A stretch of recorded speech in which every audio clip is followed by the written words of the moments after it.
여러분, 혹시 팥이 단순한 곡식이 아니라 우리 몸의 붓기를 빼고 혈관을 맑게 하며 기운까지 푹 돋아주는 천연 보약이라는 사실 알고 계셨습니까? 예로부터 붉은 팥은 나쁜 기운을 물리친다고 여겨져 집안의 안녕을 기원할 때나 아이의 무병장수를 빌 때 빠지지 않고 사용되어 왔습니다. 그런데 단순한 풍습이나 상징이 아니라 실제로 우리 몸을 돕는 귀한 식재료라는 사실이 옛 의서에도 기록되어 있다는 점은 잘 알려져 있지 않습니다. 몸이 무겁고 붓기가 잦으며 혈압이나 당 수치가 걱정되는 분들, 약이 아닌 음식으로 건강을 보탤 방법을 찾고 계셨다면 오늘 이야기에 귀 기울이셔도 좋겠습니다. 우리 식탁에 늘 있었지만 그 가치가 제대로 알려지지 않았던 팥의 효능을 차분히 풀어드리겠습니다. 오늘 내용은 편안히 앉아 라디오를 듣듯 들으시면 됩니다. 알고 먹으면 보약보다 든든한 팥의 9가지 이로움을 하나씩 살펴보겠습니다. 첫째, 팥은 혈관을 깨끗하게 돕는 식품입니다. 나이가 들수록 혈관 건강이 중요하다는 말씀 많이 들으셨을 것입니다. 혈관이 좁아지거나 막히면 혈압이 오르고 심장과 뇌에도 부담이 커지기 때문입니다. 팥에는 사포닌이라는 성분이 풍부하게 들어있는데 이 성분은 혈관 안쪽에 쌓이기 쉬운 지방 성분을 정리하는 데 도움을 줍니다. 마치 기름때가 낀 그릇을 씻어내듯 혈관 환경을 맑게 유지하는 데 기여한다고 볼 수 있습니다. 또한 팥에는 칼륨이 넉넉히 들어있어 몸속 나트륨을 배출하는 작용을 돕습니다. 염분이 과하면 혈압이 오르기 쉬운데 칼륨이 이를 조절하는 데 보탬이 됩니다. 평소 짠 음식을 즐기시거나 혈압 관리가 필요한 분들께 팥이 도움이 될 수 있는 이유가 여기에 있습니다. 밥에 팥을 섞어 드시거나 담백하게 끓인 팥물을 곁들이는 것만으로도 혈관 건강에 보탬이 되는 식습관을 만들 수 있습니다. 둘째, 팥은 기운을 보충하고 피로 회복을 돕는 식품입니다. 나이가 들수록 아침에 일어날 때 몸이 무겁게 느껴지거나 쉽게 지치는 느낌을 받는 경우가 많습니다. 이는 에너지 대사에 관여하는 영양소가 부족하거나 몸의 회복 속도가 느려졌기 때문일 수 있습니다. 팥에는 비타민 B1이 공유 가운데서도 비교적 풍부하게 들어 있습니다. 이 비타민은 우리가 섭취한 탄수화물을 에너지로 바꾸는 과정에 관여하여 몸의 활력을 유지하는 데 필요합니다. 또한 피로를 느끼게 하는 대사산물의 축적을 줄이는 데에도 관련이 있습니다. 따라서 꾸준히 섭취하면 기운이 떨어졌을 때 도움을 받을 수 있습니다. 식사에 팥을 더하는 작은 변화가 일상 피로를 덜어내는 데 보탬이 될 수 있습니다. 특히 식욕이 줄거나 기력이 약해졌다고 느끼실 때 부드럽게 익힌 팥밥이나 팥죽을 드시는 것도 좋습니다. 셋째, 팥에는 항산화 성분이 들어있어 세포 건강을 돕습니다. 우리 몸은 시간이 흐르면서 산화 스트레스라는 영향을 받습니다. 이는 세포가 손상되는 과정과 관련이 있으며 노화와 여러 만성 질환의 배경이 되기도 합니다. 팥의 붉은색에는 폴리페놀과 같은 항산화 성분이 포함되어 있습니다. 이러한 성분은 몸속에서 발생하는 활성산소를 줄이는 데 관여합니다. 활성산소가 많아지면 세포 손상이 늘어나는데 항산화 성분은 이를 완화하는 역할을 합니다. 식이섬유 역시 풍부하여 장 환경을 건강하게 유지하는 데 도움을 줍니다. 장 건강은 전신 건강과 밀접하게 연결되어 있어 장내 환경이 안정되면 면역과 대사에도 긍정적인 영향을 줄 수 있습니다. 팥을 식사에 활용하는 것은 단순한 영양 보충을 넘어 전반적인 건강 유지에 도움이 되는 선택이 될 수 있습니다. 넷째, 팥은 피부 건강을 돕는 식품으로도 알려져 있습니다. 피부는 외부 환경과 노화의 영향을 가장 먼저 드러내는 부위입니다. 항산화 성분이 풍부한 식품을 꾸준히 섭취하면 피부 세포의 산화 스트레스를 줄이는 데 도움을 줄 수 있습니다.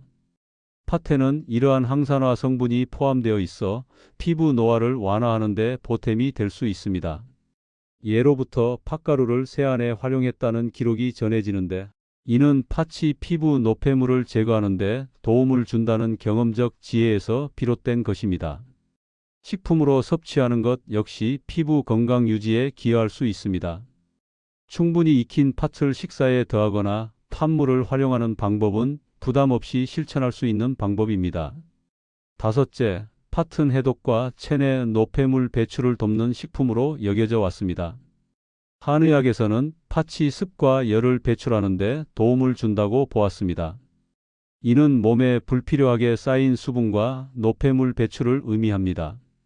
팥에는 이뇨 작용을 돕는 성분이 있어 소변 배출을 촉진하는 데 기여할 수 있습니다. 체내 수분이 과하면 부종이 생기고 몸이 무겁게 느껴질 수 있습니다. 팥을 활용한 음식은 이러한 상태를 완화하는 데 도움을 줄 수 있습니다. 특히 아침에 얼굴이나 손발이 붓는 느낌이 잦은 분들에게 팥 섭취가 도움이 될 수 있습니다. 다만 개인의 건강 상태에 따라 반응이 다를 수 있으므로 무리하지 않고 적당량을 섭취하는 것이 중요합니다. 여섯째, 팥은 뼈 건강과 혈액 형성에 필요한 영양소를 제공합니다. 나이가 들수록 골밀도가 감소하고 빈혈을 경험하는 경우가 늘어납니다.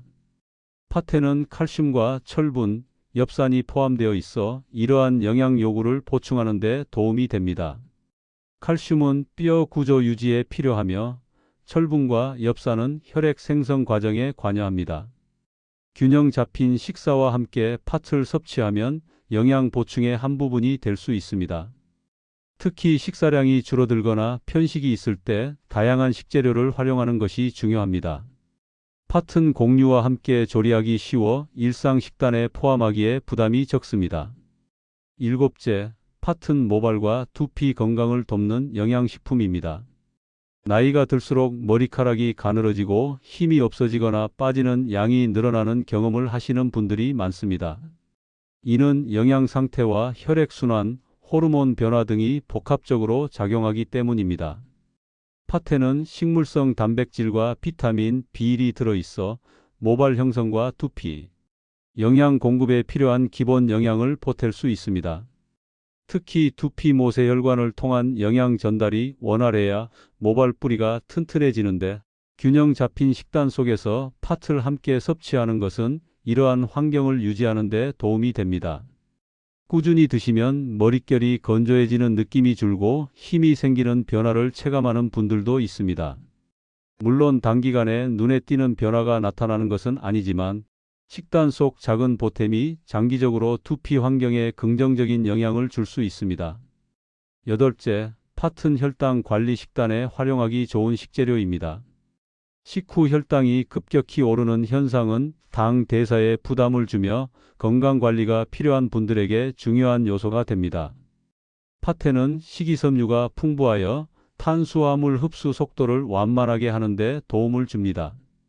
또한 단백질과 함께 섭취될 때 포만감을 높여 과식을 줄이는 데도 보탬이 됩니다. 따라서 밥에 팥을 섞어 드시거나 설탕을 넣지 않은 담백한 팥 요리를 선택하는 것은 식사 균형을 유지하는 데 도움이 됩니다. 다만 단맛을 위해 당을 많이 첨가하면 이러한 장점이 줄어들 수 있으므로 가능한 한 자연의 맛 그대로 드시는 것이 좋습니다. 식사 전 소량의 팥 요리를 곁들이는 습관은 혈당 관리가 필요한 분들에게 부담이 적은 방법이 될 수 있습니다. 아홉째, 팥은 장 운동과 부종 완화에 도움을 줄 수 있는 식품입니다. 장의 움직임이 둔해지면 변비가 생기기 쉽고 복부 불편감이 지속될 수 있습니다. 팥에는 식이섬유가 풍부하여 장내 내용물의 이동을 돕는 역할을 합니다.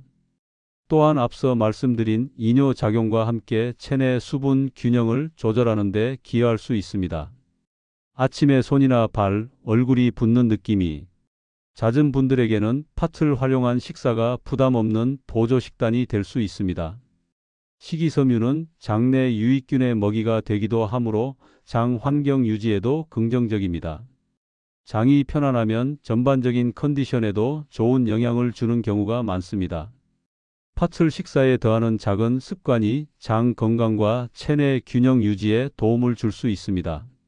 이렇게 9가지 측면에서 살펴보면 팥은 단순히 옛 풍습 속 재료가 아니라 우리 식단에서 의미 있게 활용할 수 있는 식재료라는 점을 이해하실 수 있습니다. 물론 어떤 식품이든 한 가지만으로 건강을 완전히 좌우할 수는 없습니다. 그러나 매일의 식사에서 조금씩 보태는 선택이 쌓이면 몸의 상태에도 영향을 줄 수 있습니다. 팥은 그 가운데 부담 없이 활용하기 좋은 재료라 할 수 있습니다. 이제 팥을 드실 때 기억하시면 좋은 점을 말씀드리겠습니다. 아무리 몸에 도움이 되는 식품이라도 개인 상태와 섭취량에 따라 반응이 달라질 수 있습니다. 팥 역시 몇 가지 주의가 필요합니다. 첫째, 처음부터 많은 양을 한꺼번에 드시는 것은 피하는 것이 좋습니다. 팥에 들어있는 사포닌 성분은 몸에 이로운 작용을 하지만 장이 민감한 분들에게는 복부 불편이나 묽은변을 유발할 수 있습니다. 따라서 처음에는 소량부터 시작하여 몸의 반응을 살피며 양을 늘리는 것이 바람직합니다. 식이섬유가 많은 식품을 새롭게 늘릴 때에도 같은 원칙이 적용됩니다. 천천히 적응하는 과정이 필요합니다. 둘째, 신장 기능이 약한 분들은 섭취량에 특히 주의를 기울여야 합니다.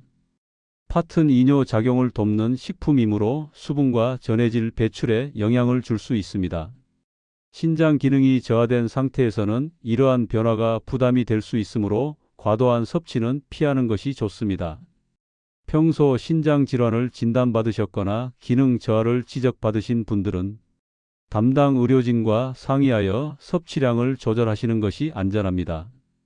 건강식품이라 하더라도 개인 상태에 맞는 섭취가 중요합니다. 셋째, 몸이 차가운 성향이 있는 분들은 조리 방법을 따뜻하게 선택하는 것이 좋습니다. 팥은 전통적으로 성질이 서늘한 식재료로 분류됩니다. 따라서 냉한 체질이거나 차가운 음식에 민감한 분들은 차갑게 섭취하기보다 따뜻하게 조리한 형태가 더 편안할 수 있습니다. 예를 들어 따뜻한 팥죽이나 데운 팥물을 선택하면 속이 불편해지는 느낌을 줄일 수 있습니다. 음식의 온도와 조리 형태 역시 개인 체질에 맞추는 것이 중요합니다. 이제 팥을 활용하는 간단한 방법을 말씀드리겠습니다. 일상에서 실천하기 쉬운 형태로 준비하는 것이 지속하기에 좋습니다. 복잡한 조리보다 간단한 방법이 꾸준함을 돕습니다. 먼저 팥을 깨끗이 씻어 불린 뒤 한번 끓여 첫물을 버리는 과정이 있습니다. 이는 맛을 부드럽게 하고 일부 성분을 조절하기 위한 전통적 방법으로 알려져 있습니다. 이후 새 물을 부어 충분히 익을 때까지 끓이면 팥의 식감이 부드러워집니다. 이렇게 조리한 팥은 밥에 섞거나 국물 형태로 활용할 수 있습니다.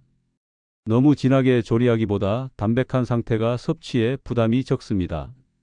또한 조리한 팥이나 팥물은 오래 보관하기보다 소량을 만들어 신선하게 드시는 것이 좋습니다. 수분이 많은 식품은 시간이 지나면 변질 가능성이 높아지므로 냉장 보관하더라도 짧은 기간 내에 드시는 것이 안전합니다.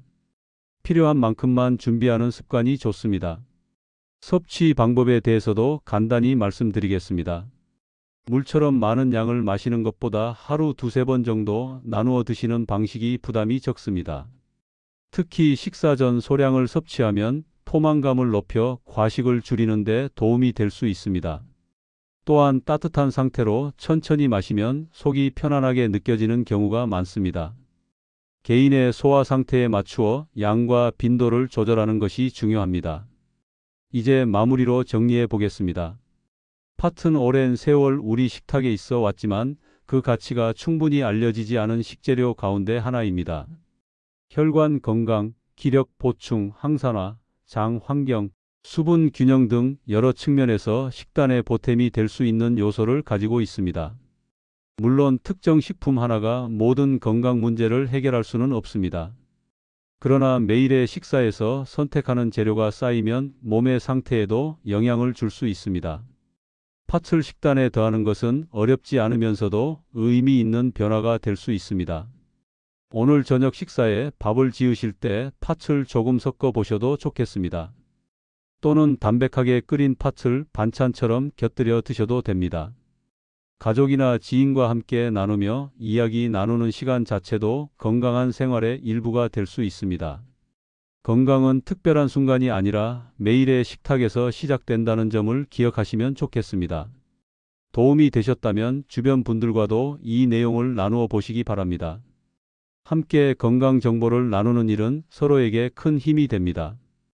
앞으로도 일상에서 실천할 수 있는 식생활 이야기를 계속 전해드리겠습니다. 오늘도 편안하고 건강한 하루 보내시기 바랍니다. 감사합니다.